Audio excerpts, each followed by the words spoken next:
Thank you, that would be all.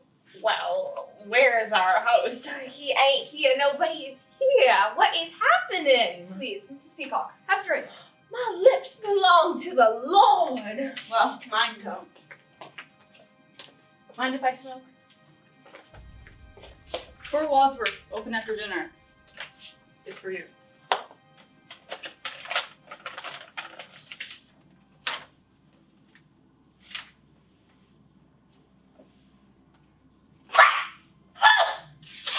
Is Is it tight? Sorry, it must be tight here. Right then. Are you all comfortable? Make a good living. Oh, out with it, Wadsworth. Ladies and gentlemen, my instructions are clear. It seems the 6 of you all share one thing in common. You're all being blackmailed.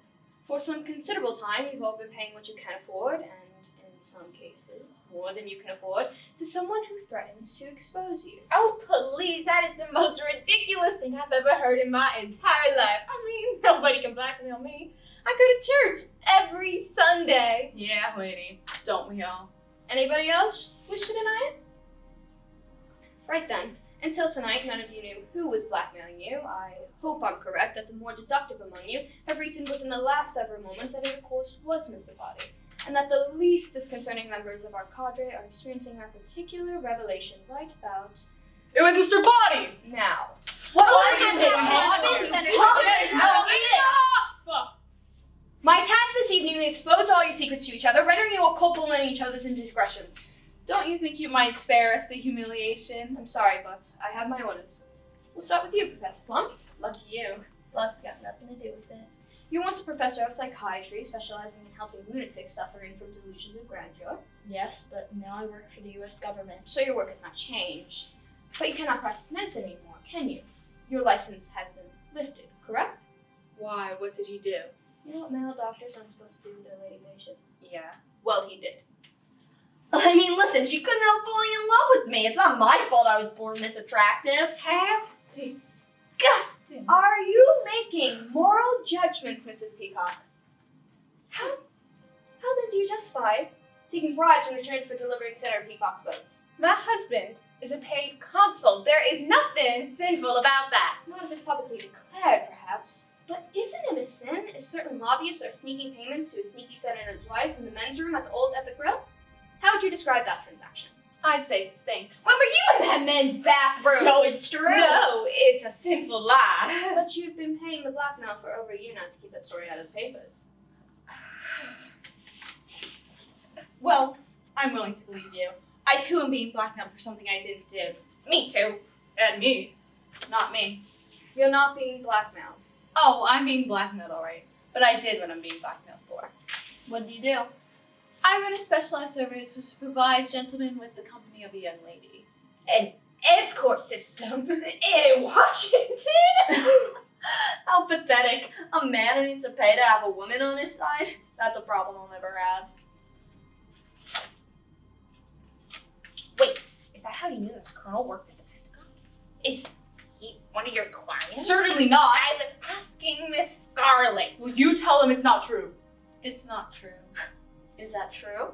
No, it's not true. Aha, so it is true. Double negative. Double negative? You mean you have photographs? That sounds like a confession to me. In fact, the double negative had led to proof positive. I'm afraid you gave yourself away. Are you trying to make me look stupid in front of the other guests? You don't need any help from me, sir. That's right. Colonel, you hold a sensitive security post in the Pentagon. Those negatives will most certainly compromise your position. And what position was it that you were caught in, Colonel? This is an outrage. Mrs. White, you've been paying our friend the blackmailer ever since your husband died under, shall we say, mysterious circumstances. I didn't kill him. Then why are you paying the blackmailer? I didn't want a scandal. We had a very humiliating public confrontation. He was deranged. He was a lunatic. He didn't actually seem to like me that much. And he had threatened to kill me in public. Why would he want to kill you in public? I think she means he had threatened in public to kill her. And was that the final word on the matter? Being killed is pretty final, wouldn't you say? And yet, he was the one who died, not you, Mrs. White, not you. What did the poor chap do for a living? He was a scientist, nuclear physics. What was he like? He was a stupidly optimistic man. I'm afraid it came to him as a great shock when he died. He was found dead at home. His head had been cut off. So had his, But I didn't kill him. I couldn't have. I'd been out all evening at the movies. What was showing? A Naked Alibi. A likely story. So you miss him? It's a matter of life and death. Now that he's dead, I have a life. But he was your second husband. Your first that also disappeared. That was his job. He was an illusionist.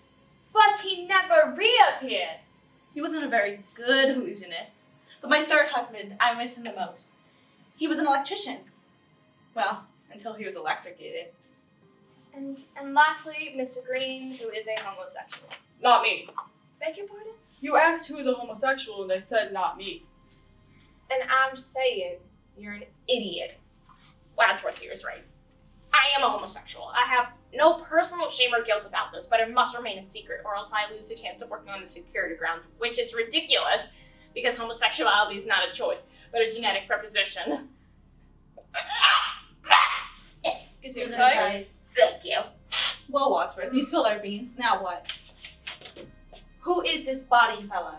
And what does he want from us? I don't care, and I am not waiting to find out. I'm leaving. I'm sorry, ma'am. You can stay in denial, but you cannot leave this house. My husband is the senator of Tennessee. You cannot tell me what to do. It's locked. Locked? Indeed. All the doors are locked, the windows are barred, and the grounds are patrolled by vicious dogs. There's no way out.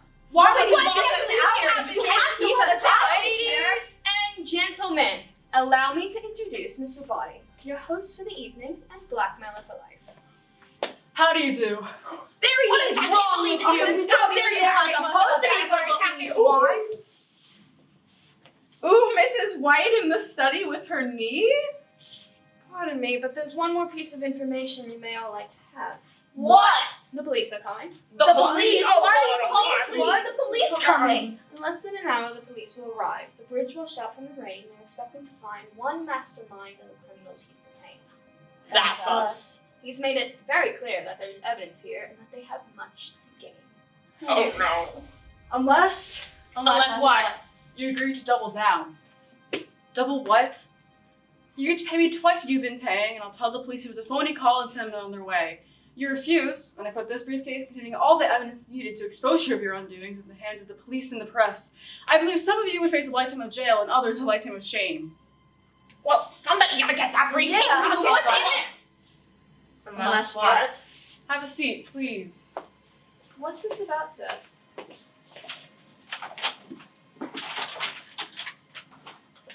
In these bags, there are gifts I brought you from Washington. Things I thought you might find useful this evening. Open them. Why not? I enjoy getting presents from strange men. A candlestick. What's this for? A wrench. A dagger. Lead pipe. A revolver.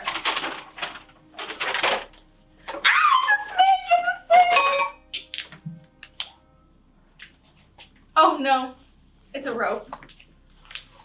In your hands, each of you holds a lethal weapon. You don't believe the evidence against you was just so terrible you would do almost anything to keep it a secret. I'm putting that theory to the test. Mr. Waldorf here is the only person who knows your secrets, and it's costing me and you dearly to keep him quiet. You see, I wouldn't have to double your payments if I didn't have to pay Waldorf for his own silence.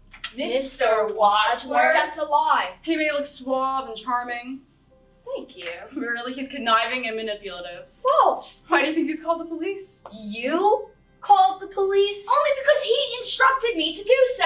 Did I? Or did Waldorf call them here himself to carry out his greedy threat? Pay him more, or he exposes us and all our questionably legal behavior to the police. I would never. Ladies and gentlemen, if you can manage to somehow get rid of Mr. Waldorf, I'll have no need to increase your blackmail or expose you to the police. As a matter of truth, if you can eliminate Waldorf, perhaps I can find it in my heart to eliminate your blackmail and be done with this terrible business once and for all. You would never. After all I've done for you, this is how you choose to repay me. Don't listen to him. I'm one of you, okay? He's been blackmailing me along with the rest of you. Oh really? What did you do? That's neither here nor there. The point is, I'm not a butler. I'm an indentured servant. Don't make a scene, Waldorf, it's over.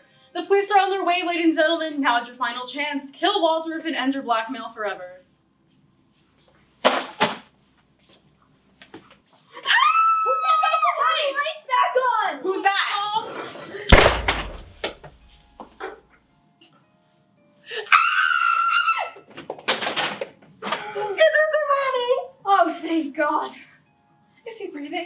stand back. He's dead. Who had the gun? I did. So you killed him? I didn't. Then it wasn't you then who had that revolver. The lights went off. The next thing I know, the gunshot, and he's dead on the ground.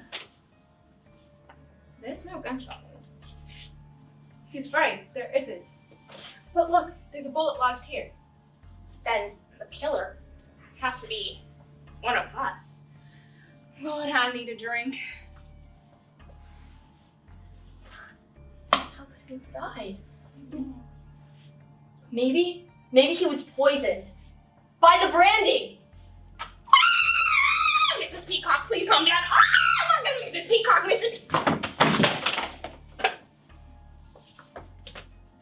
I had to calm her down. Was the brandy poisoned? Looks like we'll never know. Not unless she dies too.